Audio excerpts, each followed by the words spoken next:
ಆತ್ಮೀಯ ವಿದ್ಯಾರ್ಥಿ ಮಿತ್ರರೇ, ತಮಗೆಲ್ಲರಿಗೂ study time with Vivek YouTube ಚಾನಲ್ಗೆ ಆತ್ಮೀಯವಾದಂಥ ಸ್ವಾಗತ.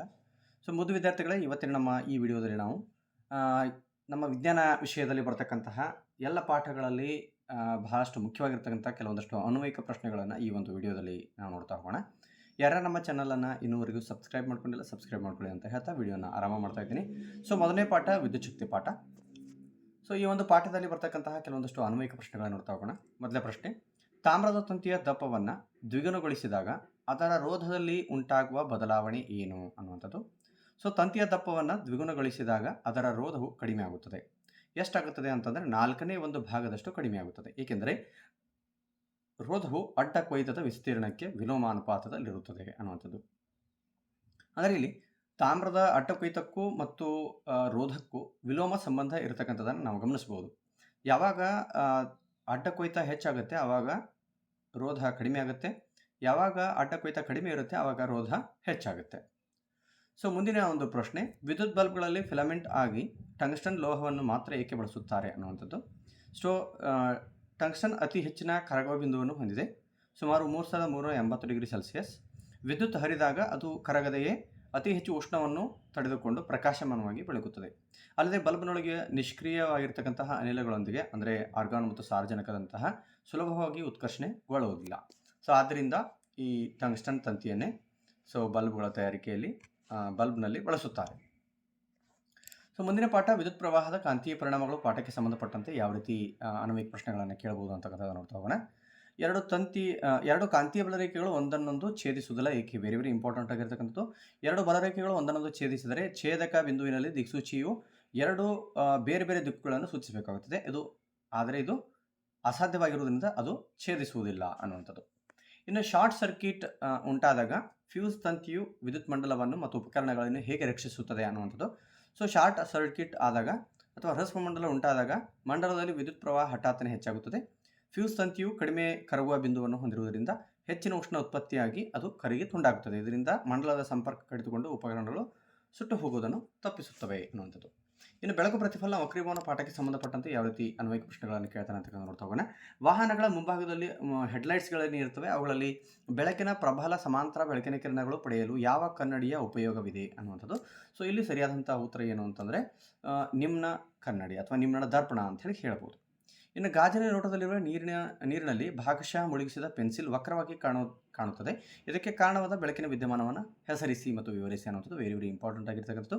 ಇದಕ್ಕೆ ಕಾರಣ ಆಗ್ತಕ್ಕಂಥ ಬೆಳಕಿನ ವಕ್ರೀಭವನ, ಇದಕ್ಕೆ ಕಾರಣ ಆಗ್ತಕ್ಕಂಥ ವಿದ್ಯಮಾನ ಯಾವುದಂತಂದರೆ ಬೆಳಕಿನ ವಕ್ರೀಭವನ. ಬೆಳಕು ನೀರಿನಿಂದ ಗಾಳಿಗೆ ಚಲಿಸುವಾಗ ತನ್ನ ಪಥವನ್ನು ಬದಲಾಯಿಸಿ ಬಾಗುವುದರಿಂದ ಪೆನ್ಸಿಲ್ ತುಂಡಾದಂತೆ ಅಥವಾ ಬಾಗಿದಂತೆ ಭಾಸವಾಗುತ್ತದೆ. ಮುಂದಿನ ಪ್ರಶ್ನೆ: ಮಾನವನ ಕಣ್ಣು ಮತ್ತು ವರ್ಣಮಯ ಜಗತ್ತು ಪಾಠಕ್ಕೆ ಸಂಬಂಧಪಟ್ಟಂತೆ ಕಣ್ಣಿನ ಪಾಪೆಯ ಒಳನುಗ್ಗುವ ಬೆಳಕಿನ ಪ್ರಮಾಣವನ್ನು ನಿಯಂತ್ರಿಸುವ ಕಣ್ಣಿನ ಭಾಗ ಯಾವುದು? ಸರಿಯಾದ ಉತ್ತರ ಯಾವುದು ಅಂತಂದರೆ ಐರಿಸ್ ಅಥವಾ ಕಣ್ಣಿನ ಪಾಪೆಯ ಸುತ್ತಲಿನ ಸ್ನಾಯು ಪೊರೆ. ಮುಂಜಾನೆ ಮತ್ತು ಸಂಜೆ ಸೂರ್ಯನ ಕೆಂಪಾಗಿ ಕಾಣಲು ಕಾರಣವೇನು ಅನ್ನುವಂತಹ ಪ್ರಶ್ನೆಯನ್ನು ತಾವಲ್ಲಿ ನೋಡ್ತಾ ಇದ್ದೀರಿ. ಮುಂಜಾನೆ ಮತ್ತು ಸಂಜೆ ಸೂರ್ಯನು ದಿಗಂತದ ಬಳಿ ಇರುವುದರಿಂದ ಬೆಳಕು ವಾತಾವರಣದಲ್ಲಿ ಹೆಚ್ಚು ದೂರ ಚಲಿಸಬೇಕಾಗುತ್ತದೆ. ಕಡಿಮೆ ತರಂಗ ದೂರದ ನೀಲಿ ಬಣ್ಣವು ಹೆಚ್ಚು ಚದುರುವಿಕೆಗೆ ಒಳಗಾಗಿ ಕಣ್ಮರೆಯಾದರೆ ಹೆಚ್ಚು ತರಂಗ ದೂರಗಳ ಕೆಂಪು ಬಣ್ಣವು ಕಡಿಮೆ ಚದುರುವಿಕೆಗೆ ಒಳಗಾಗಿ ನಮ್ಮ ಕಣ್ಣನ್ನು ತಲುಪುತ್ತದೆ ಅನ್ನೋದು. ಇನ್ನು ಲೋಹ ಅಲೋಹಗಳು ಪಾಠಕ್ಕೆ ಸಂಬಂಧಪಟ್ಟಂತೆ ಪ್ರಶ್ನೆಯನ್ನು ನೋಡ್ತಾ ಹೋಗೋಣ. ಚಿನ್ನ ಮತ್ತು ಬೆಳ್ಳಿಯನ್ನು ಆಭರಣಗಳ ತಯಾರಿಕೆಯಲ್ಲಿ ಬಳಸಲು ಕಾರಣವಾದ ಲೋಹಗಳ ಪ್ರಮುಖ ಗುಣಗಳು ಯಾವುವು ಅನ್ನುವಂಥದ್ದು. ಅವುಗಳು ಹೊಳಪು ಮತ್ತು ಅತಿ ಹೆಚ್ಚಿನ ಕುಟ್ಯತೆ ಮತ್ತು ತನ್ಯತೆಯ ಗುಣ ಮತ್ತು ಅವು ಬೇಗನೆ ಪ್ರತಿಕ್ರಿಯಿಸುವುದಿಲ್ಲ ಅಥವಾ ರಿಯಾಕ್ಟಿವ್ ಆಗಿ ಇರೋದಿಲ್ಲ ಅನ್ನುವಂಥದ್ದು. ಮುಂದಿನ ಪ್ರಶ್ನೆ: ಅಲ್ಯೂಮಿನಿಯಂ ಹೆಚ್ಚು ಕ್ರಿಯಾಶೀಲ ಲೋಹವಾಗಿದ್ದರೂ ಅದನ್ನು ಅಡುಗೆ ಪಾತ್ರೆಗಳನ್ನು ಮಾಡಲು ಏಕೆ ಬಳಸುತ್ತಾರೆ ಅನ್ನುವಂಥದ್ದು. ಅಲ್ಯೂಮಿನಿಯಂ ಗಾಳಿಯೊಂದಿಗೆ ವರ್ತಿಸಿ ತನ್ನ ಮೇಲ್ಮೈನಲ್ಲಿ ಅಲ್ಯೂಮಿನಿಯಂ ಆಕ್ಸೈಡ್ ತೆಳುವಾದ ಮತ್ತು ಗಟ್ಟಿಯಾದ ರಕ್ಷಣಾತ್ಮಕ ಪದರವನ್ನು ಉಂಟುಮಾಡುತ್ತದೆ. ಇದು ಲೋಹವು ಮತ್ತಷ್ಟು ಸವೆತಕ್ಕೆ ಒಳಗಾಗದಂತೆ ತಡೆಯುತ್ತದೆ ಮತ್ತು ಇದು ಉಷ್ಣದ ಉತ್ತಮ ವಾಹಕವಾಗಿದೆ. ವೆರಿ ವೆರಿ ಇಂಪಾರ್ಟೆಂಟ್ ಆಗಿರತಕ್ಕಂತಹ ಪ್ರಶ್ನೆ. ಎಕ್ಸಾಮ್ನಲ್ಲಿ ಇದನ್ನು ಕೇಳುವಂತಹ ಸಾಧ್ಯತೆ ಇರುತ್ತೆ.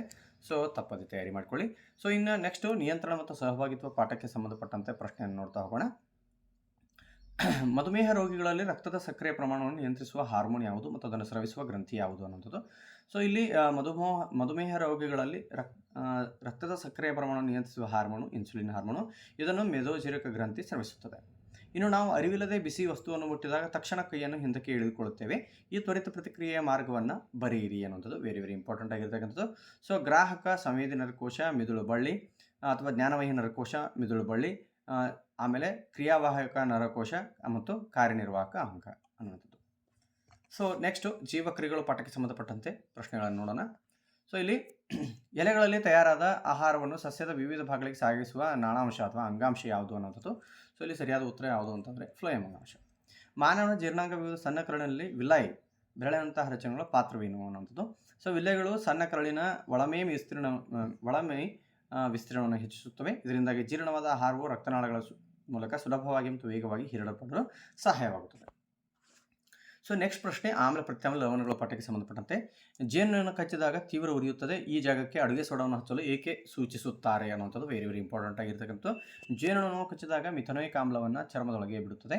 ಅಡುಗೆ ಸೋಡಾವು ಪ್ರತ್ಯಾಮ್ಲವಾಗಿದ್ದು ಆಮ್ಲವನ್ನು ತಟಸ್ಥಗೊಳಿಸಿ ನೋವು ಮತ್ತು ಉರಿಯನ್ನು ಕಡಿಮೆ ಮಾಡುತ್ತದೆ.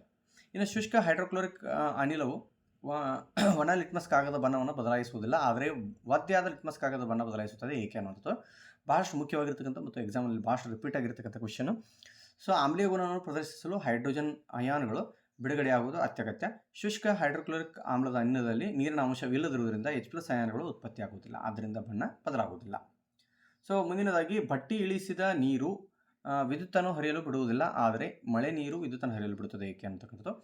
ಬಟ್ಟಿ ಇಳಿಸಿದ ನೀರು ಶುದ್ಧವಾಗಿದ್ದು ಅದರಲ್ಲಿ ವಿದ್ಯುತ್ ಪ್ರವಹಿಸಲು ಬೇಕಾಗಿರ್ತಕ್ಕಂಥ ಅಯಾನ್ಗಳು ಇರುವುದಿಲ್ಲ, ಆದರೆ ಮಳೆ ನೀರು ವಾತಾವರಣದ ಮೂಲಕ ಬೀಳುವ ಆಮ್ಲೀಯ ಅನಿಲಗಳನ್ನು ಕರಗಿಸಿಕೊಂಡು ಆಮ್ಲವನ್ನು ಉತ್ಪತ್ತಿ ಮಾಡುತ್ತದೆ. ಈ ಆಮ್ಲಗಳು ಅಯಾನ್ಗಳನ್ನು ಒದಗಿಸುವುದರಿಂದ ವಿದ್ಯುತ್ ಹರಿಯುತ್ತದೆ. ಸೊ ಮುಂದಿನ ಪಾಠ ಮತ್ತು ಕೊನೆಯ ಪಾಠ ಈ ಒಂದು ವಿಡಿಯೋದು ನಮ್ಮ ಪರಿಸರ ಪಾಠ. ಓಝೋನ್ ಪದರದ ಸವಕಳಿಗೆ ಕಾರಣವಾದ ಮುಖ್ಯ ಕೃತಕ ರಾಸಾಯನಿಕ ಯಾವುದು ಅನ್ನೋದು. ಸೊ ಇದಕ್ಕೆ ಉತ್ತರ ಕ್ಲೋರೋಫ್ಲೋರೋ ಕಾರ್ಬನ್ CFCs ಅಂತ. ಆಹಾರ ಸರಪಳಿಯಲ್ಲಿ ಶಕ್ತಿ ಹರಿವು ಯಾವಾಗಲೂ ಏಕಮುಖವಾಗಿರುತ್ತದೆ ಏಕೆ ಅನ್ನೋದು ವೆರಿ ಇಂಪಾರ್ಟೆಂಟ್ ಆಗಿರ್ತಕ್ಕಂಥದ್ದು. ಸೂರ್ಯನಿಂದ ಸಸ್ಯಗಳು ಪಡೆದ ಶಕ್ತಿಯು ಮರಳಿ ಸೂರ್ಯನಿಗೆ ಹೋಗುವುದಿಲ್ಲ ಮತ್ತು ಸಸ್ಯಾಹಾರಿಗಳಿಂದ ಮಾಂಸಾಹಾರಿಗಳಿಗೆ ಹೋದ ಶಕ್ತಿ ಹಿಂದಕ್ಕೆ ಬರುವುದಿಲ್ಲ. ಶಕ್ತಿ ಒಂದು ಪೋಷಣಾಸ್ತರದಿಂದ ಮುಂದಿನ ಪೋಷಣಾಸ್ತರಕ್ಕೆ ಹೋದಂತೆಲ್ಲ ಕಡಿಮೆ ಆಗುತ್ತಾ ಹೋಗ್ತದೆ, ಆದ್ದರಿಂದ ಇದು ಕೇವಲ ಒಂದೇ ದಿಕ್ಕಿನಲ್ಲಿ ಹರಿಯುತ್ತದೆ ಅನ್ನೋದು. ಇನ್ನು ಕೊನೆಯ ಪ್ರಶ್ನೆ, ಜೈವಿಕ ವಿಘಟನೆಗೆ ಒಳಗಾಗದ ವಸ್ತುಗಳಿಂದ ಪರಿಸರದ ಮೇಲಾಗುವ ಯಾವುದೇ 2 ದುಷ್ಪರಿಣಾಮಗಳನ್ನು ತಿಳಿಸಿ. ವೆರಿ ಇಂಪಾರ್ಟೆಂಟ್ ಆಗಿರ್ತಕ್ಕಂಥದ್ದು. ಇವು ಮಣ್ಣಿನಲ್ಲಿ ಕೊಳೆಯದೇ ಉಳಿದು ಮಣ್ಣಿನ ಫಲವತ್ತತೆಯನ್ನು ನಾಶ ಮಾಡುತ್ತವೆ ಮತ್ತು ಅಂತರ್ಜಲ ಮರುಪೂರಣಕ್ಕೆ ಅಡ್ಡಿಯಾಗುತ್ತವೆ. ಇವು ಆಹಾರ ಸರಪಳಿಯನ್ನು ಸೇರಿದರೆ ಜೈವಿಕ ಸಂವರ್ಧನೆಗೆ ಕಾರಣವಾಗಿ ಮೇಲಿನ ಹಂತಗಳಲ್ಲಿ ಜೀವಿಗಳಲ್ಲಿ ವಿಷವಾಗಿ ಶೇಖರಣೆಗೊಳ್ಳುತ್ತದೆ. ಸೊ ಮುದ್ದು ಮಕ್ಕಳೇ, ಇಲ್ಲಿವರೆಗೆ ನಾವು ನಮ್ಮ ವಿಜ್ಞಾನ ವಿಷಯದಲ್ಲಿ ಬರ್ತಕ್ಕಂತಹ ಕೆಲವೊಂದಷ್ಟು ಪಾಠಗಳ ಅನ್ವಯಿಕ ಪ್ರಶ್ನೆಗಳನ್ನು ಪರೀಕ್ಷೆಯಲ್ಲಿ ಯಾವ ರೀತಿ ಕೇಳ್ತಾರೆ ಮತ್ತು ಅವುಗಳಿಗೆ ಯಾವ ರೀತಿ ಉತ್ತರವನ್ನು ಬರೀಬೋದು ಅಂತಕ್ಕಂಥದ್ರ ಇಲ್ಲಿವರೆಗೆ ನಾವು ನೋಡಿದ್ವಿ. ಇನ್ನು ಮುಂದಿನ ವೀಡಿಯೋದಲ್ಲಿ ನಾವು ಪ್ರತಿ ಪಾಠದಲ್ಲಿ ಬರ್ತಕ್ಕಂತಹ ಅನ್ವಯಿಕ ಪ್ರಶ್ನೆಗಳು ಯಾವ್ಯಾವ ರೀತಿ ಕೇಳ್ತಾರೆ ಅಂತಕ್ಕಂಥದ್ದನ್ನು ವಿಡಿಯೋನ ನಾನು ಸಾಯಂಕಾಲದೊಳಗಡೆಗೆ ಹಾಕ್ತೀನಿ. ಸೊ ತಾವುಗಳು ಅದನ್ನು ಚೆನ್ನಾಗಿ ನೋಡಿ ಪ್ರಾಕ್ಟೀಸ್ ಮಾಡಿ ನಾಳೆಯ ಪರೀಕ್ಷೆಯನ್ನು ಚೆನ್ನಾಗಿ ಬಿಡಿಸಿ ಅಂತ ಹೇಳ್ತಾ ಸೊ ವಿಡಿಯೋನ ಇಲ್ಲಿಗೆ ಮುಕ್ತಾಯ ಮಾಡ್ತಿದ್ದೀನಿ. ಟೇಕ್ ಕೇರ್, ಬಾಯ್ ಬಾಯ್.